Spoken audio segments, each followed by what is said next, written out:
Merci, Monsieur le Président. Madame la Ministre, Monsieur le Président de la Commission, Monsieur le rapporteur, chers collègues. Il est grand temps, en effet, que la nation reconnaisse enfin la dette morale qu'elle contracta envers les rapatriés d'Indochine, ces oubliés de l'histoire, premiers à fuir un régime totalitaire communiste, bien avant les harkis. Ces familles accueillies dès 1954 ont été abandonnées par la République qui devait les protéger. Ces rapatriés ont été parqués dans des logements indignes et maintenus sous tutelle administrative par l'arrêté Morlot.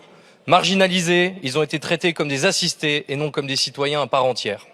Et pourtant, malgré l'ingratitude, ils ont répondu à l'appel de la France. Service militaire, engagement dans l'armée jusqu'en Algérie pour certains. Leur loyauté n'a jamais vacillé. Leurs sacrifices, eux, sont restés ignorés.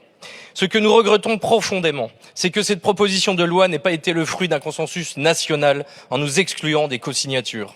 L'union autour de la mémoire de ces rapatriés aurait dû être totale.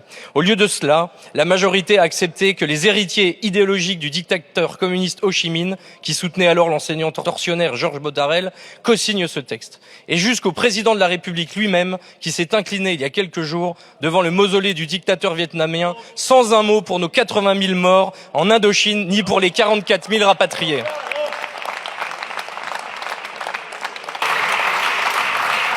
Chers collègues, pensons d'ailleurs à l'héroïque Geneviève de Galard, l'ange de Dien Bien Phu décédée il y a tout juste 1 an. Cette loi, bien que tardive, est une exigence de justice. Elle aurait mérité mieux qu'un compromis politicien sectaire, une reconnaissance nationale digne, franche, transpartisane, à la hauteur de la souffrance endurée et de l'amour indéfectible de ces Français d'Indochine pour leur mère patrie. Je vous remercie.